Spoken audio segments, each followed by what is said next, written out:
एक बार एक साधु से एक सम्राट बहुत प्रभावित हुआ। जब भी सम्राट रथ पर सवार होकर अपने साम्राज्य का भ्रमण करता तो वह उस साधु को रोज देखता। वह साधु एक वृक्ष के नीचे बैठा रहता, अपनी मस्ती में मस्त, कभी बांसुरी बजाता, कभी नाचता हुआ, तो कभी कोई गीत गुनगुनाता और कभी चुपचाप बैठा रहता, आकाश के तारों को देखता रहता। सम्राट जब उसके पास से निकलता तो वह एक बार जरूर रुक जाता। उस साधु को देखे बिना उससे रहा ना जाता था। वह छुपकर उस साधु की मस्ती को देखता और फिर वहां से चला जाता। धीरे धीरे इतना रस आने लगा उस साधु में कि समय कब बीत जाता था उसे पता ही नहीं चलता था।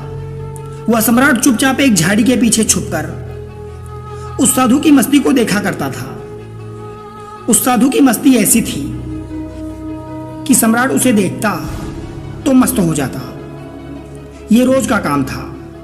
एक दिन वो सम्राट इतना भाव विभोर हो गया कि वो उस साधु के चरणों में गिरकर बोला कि महाराज, यहां मैं आपको अब और ज्यादा नहीं रहने दे सकता, क्योंकि बारिश का मौसम है और आप बारिश में इस पेड़ के नीचे कैसे रह सकते हैं। आप मेरे साथ मेरे महल में चलो, उस पर कृपा करो। ये सुनते ही वो साधु उठकर खड़ा हो गया, अपने झोले उठाए और कहा चलो। ये देखकर सम्राट को बड़ा आश्चर्य हुआ। सम्राट ने कहा तो था कि महल चलो, लेकिन प्रसन्न होता ये सुनकर कि फकीर कहता, कैसा महल, कहां का महल, हम जहां हैं वही मस्त हैं। हम महल वगैरह में नहीं रह सकते, हमने तो कपड़ों का त्याग किया है। सम्राट के मन में यह सब सुनने की इच्छा थी। अगर साधु ये कहता तो शायद सम्राट उनके चरणों में गिरकर थोड़ी और विनती करता, लेकिन साधु तो तुरंत चलने को तैयार हो गया। तो सम्राट थोड़ा सदमे में आ गया। उसने सोचा कि कहीं मैंने कोई गलती तो नहीं कर दी, इस आदमी ने कहीं मेरे साथ कोई चालबाजी तो नहीं की, ये कोई महल में घुसने की तरकीब तो नहीं लगा रहा कि ये यहां बैठकर बांसुरी बजाता रहा। इसका ये बांसुरी बजाना, ये मस्ती में नाचना कहीं मुझे फंसाने के लिए तो नहीं था। क्या ये शेर के शिकार के लिए बकरी तो नहीं बांधी गई थी। फालतू ही चक्कर में पड़ा। सम्राट ने सोचा कि अब तो कुछ कह भी नहीं सकता। इसने एक मौका भी तो नहीं दिया। इसने ये भी तो नहीं कहा एक बार भी कि नहीं, मैं मजे में हूं। क्या बारिश, क्या सर्दी, हमारे लिए सब एक है। सम्राट ने सोचा, क्या साधु है ये, आराम की बात आते ही तुरंत हां बोल दी। सम्राट के मन का सारा भाव भी खत्म हो गया। सम्राट ये सब कुछ सोच ही रहा था, तब तक साधु जी घोड़े पर चढ़कर बैठ गए। सम्राट को जिंदगी में पहली बार पैदल चलना पड़ रहा था, जबकि वो साधु बड़े मजे से घोड़े पर बैठकर जा रहा था। सम्राट के दिल को बड़ी चोट लगी कि ये तो हमने बड़ी जल्दबाजी कर दी, बहुत बड़ी गलती हो गई। लेकिन अब सम्राट अपनी बात से पलट भी नहीं सकता था, क्योंकि वो अपने वचन का पक्का था। सम्राट ने सोचा कि यह भी महल में पड़ा रहेगा, इतने लोग तो पड़े हैं, ये भी पड़ा रहेगा। लेकिन सम्राट के मन में उस साधु के लिए सम्मान खत्म हो चुका था। साधु तो महल में जाकर रहने लगा, लेकिन सम्राट को दिन प्रतिदिन कष्ट बढ़ने लगा, क्योंकि वह दिन भर मस्ती में रहता था। जब यही साधु उस वृक्ष के नीचे रहता था तो सम्राट के मन में उसके लिए आदर पैदा हो गया था, क्योंकि ये कैसा गजब का त्यागी है। साधु तो वृक्ष के नीचे भी बांसुरी बजाता था और महल में आकर भी वो बांसुरी ही बजाता था। ये सब देखकर सम्राट की छाती पर सांप लौट जाता था कि कहां का आदमी मैं उठा लाया, ये कोई साधु ही है। सम्राट से भी ज्यादा शांत वो रहता था। सम्राट को तो कुछ चिंता फिक्र भी थी। आखिर अपना साम्राज्य, महल, घर, बाहर धन दौलत, सैकड़ों चिंताएं थी। साधु को तो कोई चिंता नहीं थी। वो दिन भर बांसुरी बजाए, नाचे, मस्त भोजन करे। 6 महीने किसी तरह से सम्राट ने बर्दाश्त किया, लेकिन बात बढ़ती गई। सम्राट के लिए सहना मुश्किल हो गया। एक दिन सम्राट ने कहा, महाराज, एक निवेदन करना है। अब मुझ में और आप में क्या फर्क है? साधु ने कहा, फर्क जानना चाहते हो? सम्राट ने कहा, हाँ महाराज। साधु ने कहा कि तुम 6 महीने क्यों फालतू परेशान रहे? ये बात तुम्हें उसी वक्त पूछ लेनी चाहिए थी जब मैं घोड़े पर बैठा था। ये तो मैंने देख ही लिया था। मैं जब झोला उठाकर राजी हुआ चलने को, उसी वक्त तुम्हारे चेहरे पर मैंने देख लिया था। ये प्रश्न तो उसी वक्त तुम्हारे भीतर था। अरे बेवकूफ, तुमने 6 महीने तक अपनी छाती क्यों जलाई? वही पूछ लिया होता। मैं झोला डालकर फिर वहीं बैठ जाता। किस बात का संकोच कर रहे थे तुम?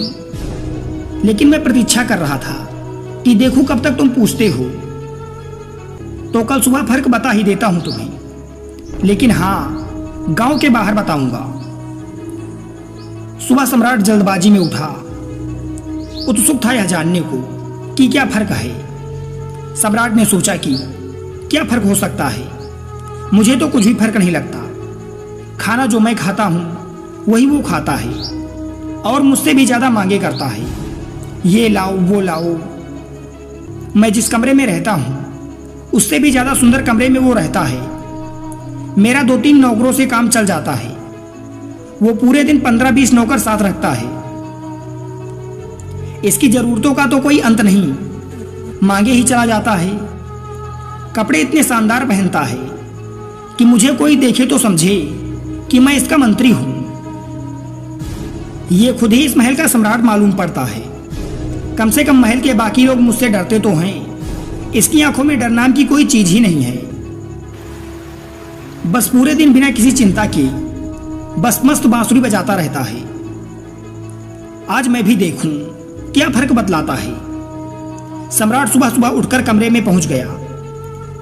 वहां जाकर देखा तो साधु ने वही पुराने कपड़े पहने हुए थे जो वो उस वृक्ष के नीचे पहनकर बैठता था।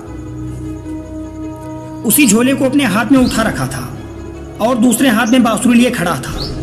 सम्राट ने कहा, चलिए महाराज। दोनों महल के बाहर निकल आई। चलते चलते गांव की नदी पार हो गई। कुछ देर बाद वो गांव के बाहर आ गई। सम्राट ने पूछा, अभी और कितना चलना है? साधु ने कहा, बस कुछ देर और। चलते चलते दोपहर हो गई थी। सम्राट ने कहा, बस अब आगे नहीं, जो भी कहना है यही कह दो। साधु ने कहा, मैं तो आगे चलता हूं, तुम आगे चलते हो या नहीं? सम्राट ने कहा, मैं कैसे चल सकता हूं? मेरा महल, मेरे बच्चे, मेरा धन दौलत सब कुछ मुझसे जुड़े हुए हैं। मैं तुम्हारे तरह फकीर थोड़ी ना हूं। तुझे तो कोई बात की चिंता ही नहीं है। साधु ने कहा, बस यही फर्क है तुम में और मुझ में।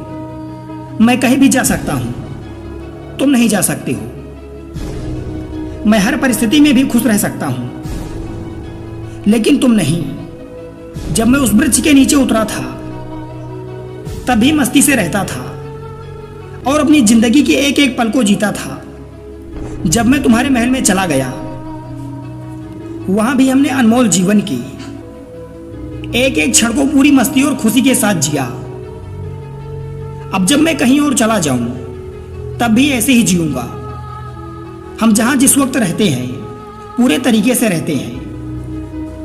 हम ना तो अपने बीते हुए कल के बारे में सोच सोच कर पश्चाताप करते हैं और ना ही भविष्य की चिंता करके अपने वर्तमान को खराब करते हैं। हम तो बस आज में जीते हैं, क्योंकि हम समझ चुके हैं कि जीवन तो आज में है। आज भी इसी पल को जीने में है। बस यही छोटा सा फर्क है तुझ में और मुझ में, क्योंकि तुझे परिस्थितियां चलाती हैं। तुम खुश रहोगे या दुखी रहोगे ये तुम्हारे आसपास होने वाली घटनाओं पर निर्भर करता है। लेकिन हमारे लिए एक घटना जिंदगी के सफर का एक हिस्सा मात्र है। अचानक सम्राट को महसूस हुआ कि अरे, ये मैंने क्या कर दिया। इतने अद्भुत आदमी को गंवा दिया। 6 महीने इसके साथ सत्संग भी ना कर पाया। सत्संग करता भी क्या खाक। मेरे मन में तो यही चल रहा था। कि ये तो एकदम साधारण आदमी निकला, खोटा सिक्का निकला जिसके ऊपर सोने की पालिश गुदी हुई थी, लेकिन अंदर से मिट्टी निकला। तुरंत ही सम्राट साधु के पैरों में गिर पड़ा। नहीं महाराज, आगे नहीं जाने दूंगा। साधु ने कहा, देख मुझे कोई परेशानी नहीं है, ये रहा तेरा घोड़ा, मैं फिर महल में इसी पर वापस चला जाऊंगा, लेकिन फिर तुझे परेशानी होगी। ऐसा सुनते ही सम्राट के मन में फिर वही विचार आया कि अरे ये साधु तो फिर आसानी से मान गया। साधु ने सम्राट के चेहरे की तरफ बड़े ध्यान से देखा और फिर बोला, लेकिन नहीं, मैं नहीं आऊंगा, क्योंकि तू फिर नहीं सुधरेगा, तुझे फिर परेशानी होगी, तू फिर से चिंता में डूबेगा। हमारा क्या, हम तो सन्यासी हैं, हमारे लिए तो महल और जंगल सब एक जैसे हैं, हमें कोई समस्या नहीं। जिसे समस्या है वो सन्यासी नहीं है। मेरी बांसुरी जैसे महल में बजती थी, वैसे ही जंगल में बजेगी, बजती रहेगी। यह कहकर साधु वहां से चल देता है और सम्राट भी वहीं खड़ा रहकर पश्चाताप भरी आंखों से साधु को जाता हुआ देखता रहता है। दोस्तों, अगर हम अपने जीवन को देखें तो हमारे जीवन को हमारी परिस्थितियां चला रही हैं। असलियत में एक इंसान अपनी परिस्थितियों का गुलाम होता है। अगर परिस्थितियां अच्छी चल रही हैं तो वो बहुत खुश रहेगा, लेकिन जैसे ही समय पलटता है आदमी परेशान और दुखी होता चला जाता है। लेकिन आपने कभी सोचा, जीवन हमेशा परिस्थितियों पर ही निर्भर रहता है। क्या आदमी अपनी परिस्थितियों से ऊपर उठकर अपने जीवन की कल्पना कर सकता है? जब आप इस पर गहराई से सोचोगे तो आपको परिणाम यही मिलेगा, जी जरूर, हम परिस्थितियों से बाहर क्यों नहीं निकल सकते। अक्सर हम सोचते हैं कि कल हमारे अच्छे दिन आएंगे और कल हमारे जीवन के सारे संकट गायब हो जाएंगे, परंतु वास्तविकता में ऐसा होता नहीं, क्योंकि कल के अच्छे दिन के साथ बुरे दिन भी जरूर आते हैं। परंतु हमारी इसी धारणा के कारण हम एक दिन पाते हैं कि हम अब वृद्ध और असहाय हो गए हैं, और जब हम अपने जीवन को पीछे मुड़कर देखते हैं तो हमारे साथ कोई यादें नहीं, बल्कि असमंजस से भरा हुआ पूरा जीवन दिमाग में चक्कर लगा रहा होता है और बार बार आपसे प्रश्न पूछता रहता है कि आपने पूरे जीवन में किया क्या है। तब आपको अपने जीवन में धिक्कारने के अलावा कोई दूसरा रास्ता नहीं नजर आता है।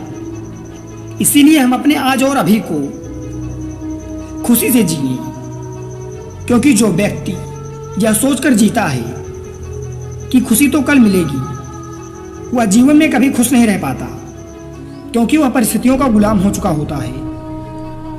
तो कोई तो ऐसा रास्ता होगा जिससे हम परिस्थितियों को गुलाम बना लें और एक परमानंद वाले जीवन से हमारा साक्षात्कार हो जाए। विचार करें। धन्यवाद।